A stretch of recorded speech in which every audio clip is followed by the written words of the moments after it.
Thing future అనే దానికి ఒక రూపం ఉండదు. దాన్ని అంచనా వేసుకుంటూ పాలకులు వాళ్ళ ఇది చేసుకుంటూ వెళ్ళాలి. సో ఇప్పుడున్నంత దీంట్లో అమరావతి 2028 ఆఖరికల్లా ఒక రాజధాని అనే ఒక రూపం సంతరించుకుంటుంది అనేది ఎంతవరకు మనం ఇది చేయొచ్చు? సుధాకర్ గారికి రిక్వెస్ట్ ఏంటంటే ఆ సిఆర్డిఏ వెబ్సైట్ లో ఎవరెవరికి ఎంతెంత భూములు ఇచ్చారు, ఏ ప్రాతిపదికన ఇచ్చారో కాస్త పెట్టించమని రుణపడి ఉంటాం. ఇక పట్టాభి గారి ఒలింపిక్స్ డ్రీమ్స్ వింటే ఆయనకి చంద్రబాబు నాయుడు గారి విజన్ ప్రభావం ఆయన మీద ఎంత గట్టిగా ఉందో అర్థం అవుతుంది.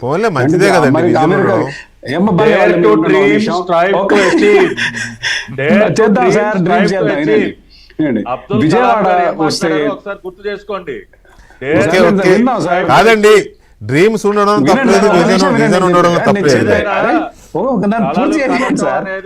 చాలా అవసరం. వాటిని సాకారం చేయడం కలగంటానికి ఏం ఖర్చు అవుద్ది లేకుండా చెప్పనివ్వండి సార్, నన్ను చెప్పనివ్వండి. మీరు కంక్లూడింగ్ ఎనీవే. అమెరికా వాడికి 40 గోల్డ్ మెడల్, చైనా వాడికి 40 గోల్డ్, మనకు 0. ముందు మెడల్స్ గెలుద్దాం సార్ ఒలింపిక్స్ తర్వాత. విజయవాడ వస్తే ఓపెన్ డ్రైనేజ్, ఇదైతే నేను కూడా ఒప్పుకుంటానండి. ఒలింపిక్ నిర్వహించిన సంగతి దేవుడు ఎరుగు. జరుగుతున్న ఒలింపిక్స్ లో కనీసం 10 మెడల్స్ అయితే ఆ స్థాయిలో మన వాళ్ళని తయారు చేయడు సార్. పిల్లలు లేరని కాదండి, బ్రహ్మాండమైన మెరికల్ లాంటి క్రీడాకారులు ఉన్నారు. వాళ్ళని తయారు చేయడంలోనే గుర్తించడంలోనే మన ఒలింపిక్స్ ఆర్గనైజ్ చేసిన ప్రతి దేశం ఎంత బాధగా ఉందంటే, మన దేశంలో ఒలింపిక్స్ నిర్వహించుకునే స్థాయిలో మన ఇన్ఫ్రాస్ట్రక్చర్ డెవలప్ చేసుకోవాలని మాట్లాడుతుంటే ఒలింపిక్స్ 2036 ఒలింపిక్స్ గురించి మీరు మాట్లాడుతున్నారు.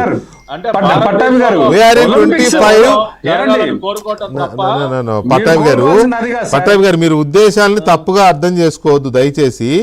ఒలింపిక్స్ నిర్వహించొద్దని ఎవరు అన్నారు. ఆఫ్రో ఏషియన్ గేమ్స్ హైదరాబాద్ లో పెడతామని చంద్రబాబు నాయుడు గారు అన్నప్పుడు కూడా ఇట్లా ఎగతాళి చేసిన, ఇట్లా అంటే మాలాగా కాదు, ఎగతాళి చేసిన నాయకులు కొంతమంది ఉన్నారు. తర్వాత వాళ్లే ముక్కును వేలేసుకున్నారు, నో డౌట్ అండి.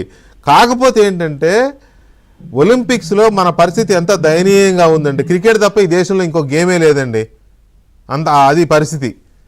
అందువల్ల కనీసం ఒలింపిక్స్లో ఫేస్ సేవింగ్ అన్న ఉండే స్థాయిలో క్రీడాకారులను తయారు చేయమనండి. అది చక్రవర్తి గారు చెప్పారు. అంతవరకు నేను ఇస్తా చక్రవర్తి గారితో, మిగతా విషయాల్లో ఆయనతో నేను కూడా వివేదిస్తా. ఎనీవే చక్రవర్తి గారు please conclude. So similarly Olympics is a good example. ఇప్పుడు గన్నవరం ఎయిర్పోర్ట్ 7 ఏళ్ల నుంచి అసలు అది పూర్తే కావట్లేదు. మళ్ళీ ఇంకో పెద్ద 4-5 వేల ఎకరాలతో ఇంకో ఎయిర్పోర్ట్ అంటారు.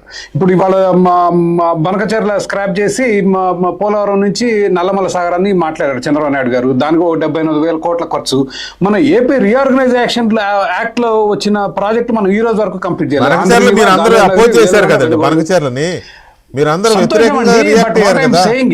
What I'm saying is AP state reorganisation act లో ఉన్న ముందు ప్రాజెక్ట్స్ అవి పూర్తి చేయకుండా మనం మళ్ళీ వేరే వాటికి వెళ్తాం. గన్నవరమే పూర్తి కాలేదు, మళ్ళీ కొత్త ఎయిర్పోర్టు. అమరావతి కన్స్ట్రక్షన్ అయితే మనం పట్టాభి గారు ఆల్రెడీ ఒలింపిక్స్ తెచ్చే ఆలోచనలో ప్రణాళిక చేస్తున్నారు, 1,00,000 కోట్లు. వాట్ ఐఎమ్ సేయింగ్ ఈస్ నేను చెప్పేదల్లా ఏంటంటే, let us try to finish ఉన్న ప్రాజెక్టులు కాస్త వేగవంతంగా పూర్తి చేస్తే పక్క అందరికి జగన్ భయం ఒకటి వచ్చింది అందరికి. జగన్ భయమే లేదులేండి ఎవరికి, భయమే లేదు, జగన్ భయం లేదు, జగన్ మీద భ్రమలు లేవులే కానీ ఎవరికి అలాంటిదే లేదులే. అది అనవసరంగా మనం మాట్లాడి మళ్ళీ ఒక కొత్త ఆలోచన అదేం లేదు, అసలు ఎవరికీ లేదు. చక్రవర్తి గారు 15 ఏళ్ల తర్వాత మనకు ఒక ఎయిర్పోర్ట్ కావాలంటే అప్పటికప్పుడు వచ్చేది కాదు ఇది. ఎందుకంటే ఇప్పుడు రాజధానిలో ఎయిర్పోర్ట్ కోసం భూ సమీకరణ చేసేది రేపటికో ఎల్లుండికో 3 ఏళ్లకో కట్టడానికి కాదు. ఆ ఎయిర్పోర్ట్ 15 సంవత్సరాల తర్వాత చంద్రబాబు నాయుడు గారి హయాంలో భూముల సేకరణ మొదలు పెడితే రాజశేఖర రెడ్డి గారు ముఖ్యమంత్రి పదవి అయిపోయే టైంకి శంషాబాద్ ఎయిర్పోర్ట్ రెడీ అయింది. ఇప్పుడు భోగాపురం 10 ఏళ్ళు అవుతుందండి.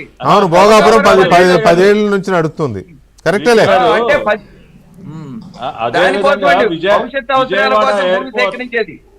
సర్లేండి. ఇప్పుడు కాదండి, కాదు ఇక్కడ ఒక మాట దయచేసి అర్థం. చక్రవర్తి గారు చెప్పింది కూడా అవ్వాలి.